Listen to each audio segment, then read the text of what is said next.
Sam Harris is a neuroscientist. He got his PhD from UCLA in neuroscience, after getting just his undergrad and presumably master's in philosophy at Stanford. And so he's pretty qualified, in my opinion. Free will is an illusion. A lot of it is like there's things happening in our brains that we're not aware of. Neurons firing, synapses, things like that. But all of these processes in our brains that are happening that we zero control over. We're not doing anything. It's just happening.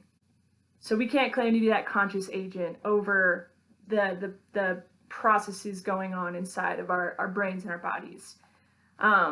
So that's point one. But also within that, oftentimes the things we decide to do are a result of those processes in our brains.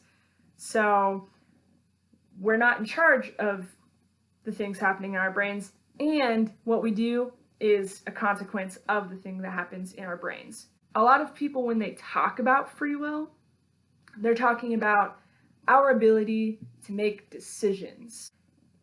You're only given a set amount of options, and certainly you can pick what you're going to do between those set amount of options, but you are only given a set amount of options. Really, young people are only given like two options, mostly, once we, at least in the United States, once we leave high school. Option one, and this is what I was told and what I did for a year: go to college. You graduate high school, you get your degree, and you go to college. That's your option. Option two is you get a job, you start working, you don't go to college. I was able to find a third option, which was AmeriCorps. Again, do AmeriCorps. Because there's only a set amount of options given to us, we can only pick within those options.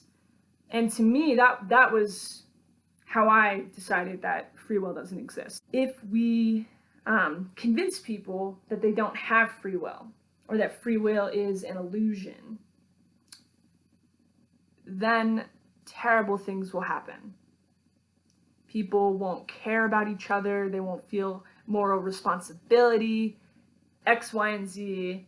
The world will end because suddenly people don't believe in free will, whereas they did before. If we accept that free will is an illusion, we can use empathy to treat people who commit crimes in better ways, and like perhaps help them re-enter society, as opposed to just saying like, you committed a crime, you're a bad person, you have free will and you chose to use it this way, so you're done, we're gonna lock you up for the rest of your life, or we're gonna kill you.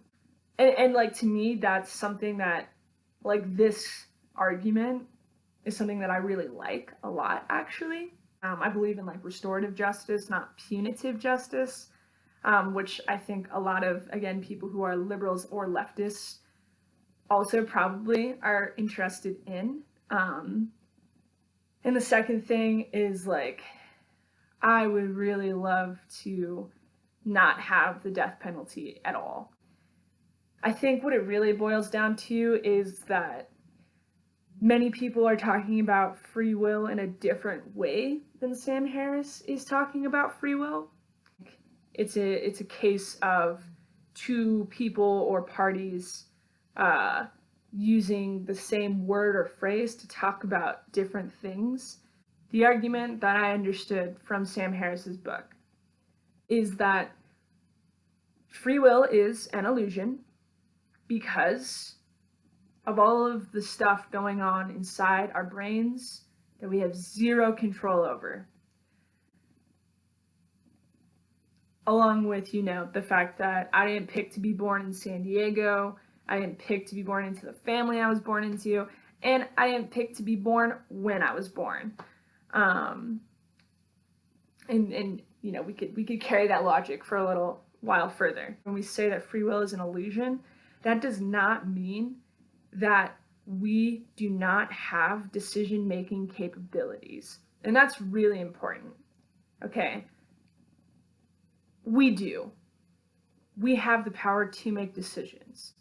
It's just we don't have the power to decide what we're necessarily making decisions about.